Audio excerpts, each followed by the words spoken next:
we think what's the most important is not to be big. What's important is to be fast and reactive. And that can be done only if you are immensely local. But we encourage our team to be part of the local networks, because local networks of Global Compact is a place where things happen, where things become real. They are the most important part of Global Compact. And as a large company, we have the role to bring along all of our ecosystem and help particularly small and medium enterprises to progress together with us.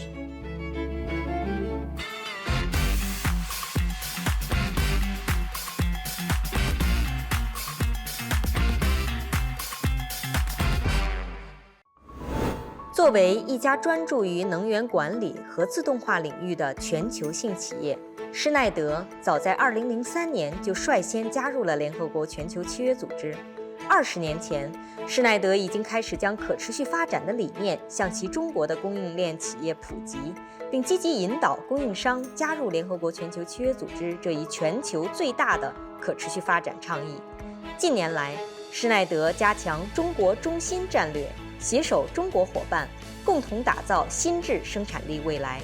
今天，我将对话施耐德董事长赵国华先生，他堪称中国通，不仅常年生活在中国香港，会讲中文，对中国市场也有着深刻的理解与洞见。让我们一起来聊聊他眼中的可持续企业领导力，探讨电气行业如何以创新与合作驱动高质量发展。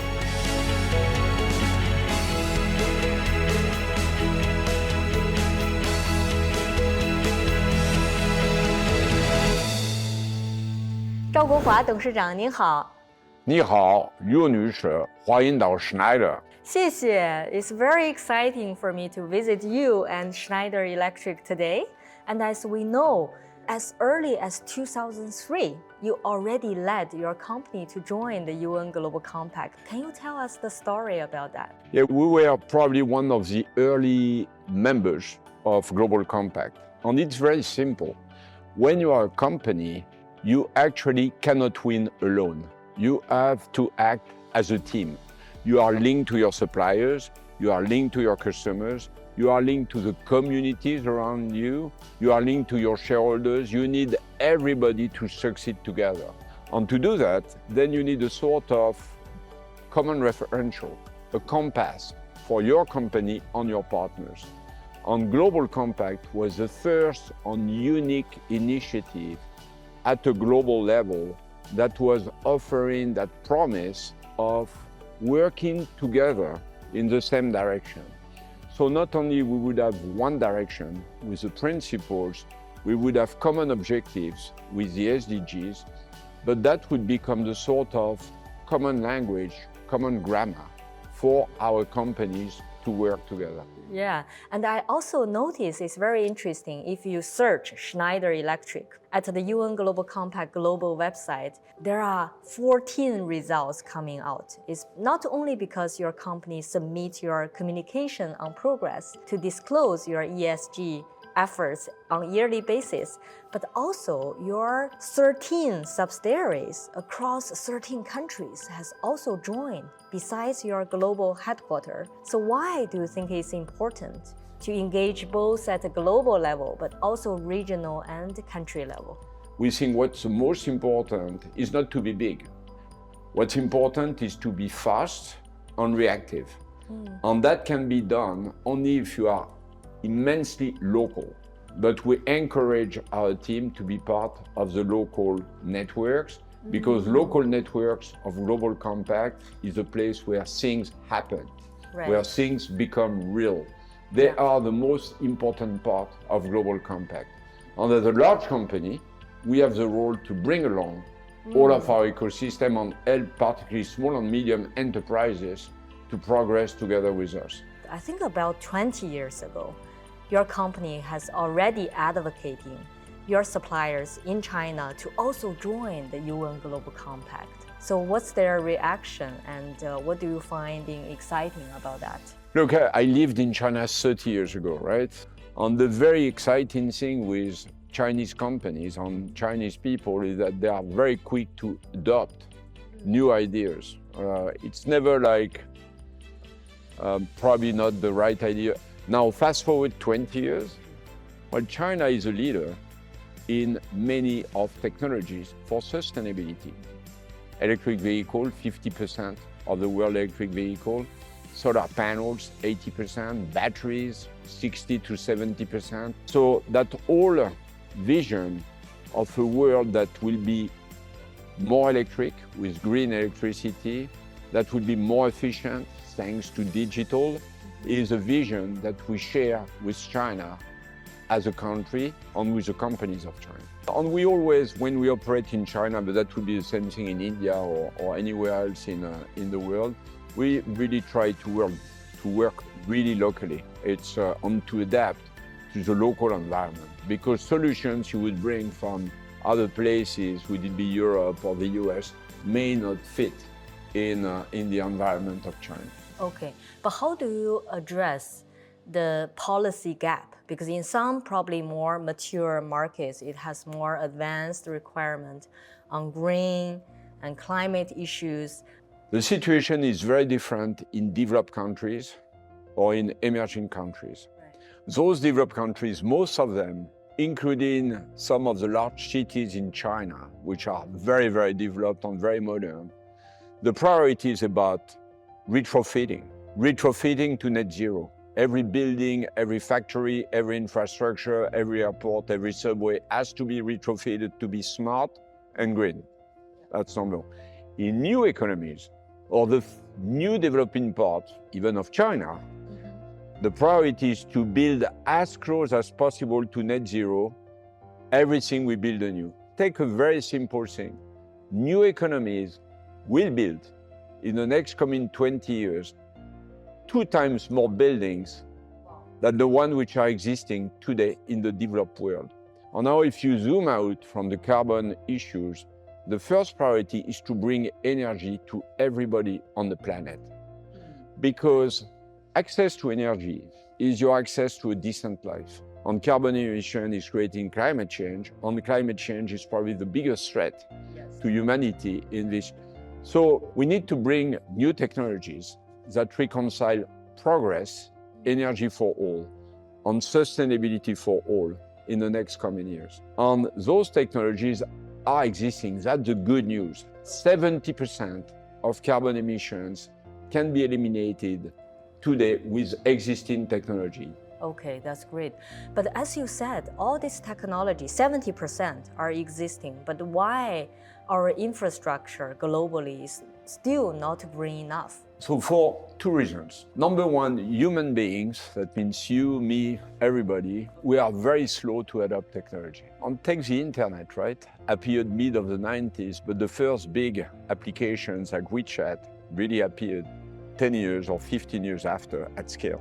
And second thing is that when you speak about energy, 99.5% of it is related to the existing infrastructure. So everything linked to energy takes time. But we have no choice, because everybody has taken commitments. Like China has taken the commitment to be carbon neutral by 2060, which is very close. It's 30 years, right? I was living in China 30 years ago. I've seen the change of China. I hope I will see most of everything going to 2060. Yeah, happy to hear that. And as you know, in many developing countries, including here in China, their energy structure really depends on the natural resources endowment. For example, for some traditional energy sectors and sources, like oil and gas, coal, etc., cement, and those are traditionally being seen as heavily polluting industries. So what's your opinion about these industries? Are they our real enemy, especially facing climate crisis, or taking a long-term perspective? Now you ask a very good question. The world today is mostly powered by fossil fuel, 80%, 20% electrical, 80% fossil fuel. And we have to be very realistic about it. We are going to have fossil fuel for a long time. Every projection says there will be still oil, gas, probably less coal in the future. And what we need to do is to be understanding that and make sure that we decarbonize every industry. These are called the hard-to-abate, you know that. And people say probably 60% of the industry is hard-to-abate. But when you look at the detail of the processes inside some of those industries, hard-to-abate, actually 60% of carbon reduction can be realized. So it's because if you go, there is some ventilation, there is some conveying, there is this and that, and all of this can be decarbonized.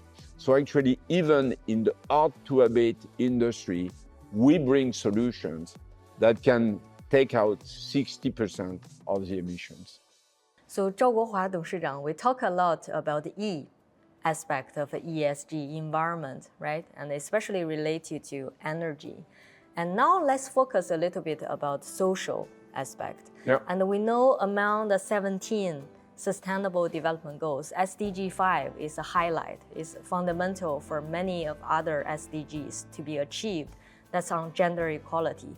And I also noticed your companies has been recognized on many international rankings or index about gender equality. Yeah. So why is it important for you, especially as a business leader? I think diversity and gender diversity particularly is extremely important for several reasons. Number one, a company should look like the society around, right?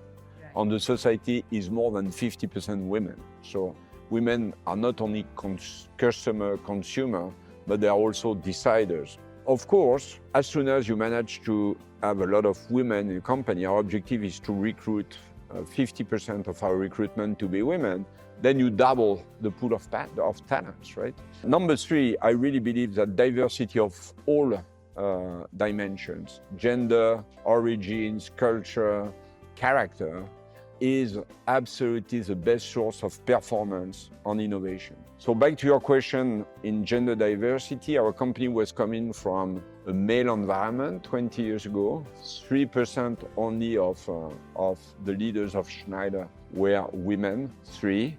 And today we are at 30%. The executive committee and the board of Schneider are around parity. The board is at 50-50. The executive committee is at 45-55. So I believe that this is a big source of competitiveness, of innovation, and more so of fun. It's really more exciting to be in an environment which is at parity, than being in an environment which is dominated by one gender or the other one. And what do you think about governance, G aspect of ESG? And how do you really lead a company to build a sound governance structure? So we've got, first, we adhere by the principles on the recommendations of the Global Compact. But more so, in every country, we really make sure we are strictly in line with the national rules. And on the top of it, we have our own codes of conduct on ethics, on the way to govern Schneider, on the capacity for each employee to raise their hand and to make proposals and to make suggestions or to get heard. So that culture of transparency, of equity, and that culture of good governance is then driving a lot of motivation or building a lot of motivation in the company. Yeah, this year marked the 20 years anniversary since we proposed the concept of ESG. It has been received very well, especially in this part of the world, and of course towards investor communities globally. So what would be your hope for the next 20 years to come? Well, number one, the challenges are enormous, right?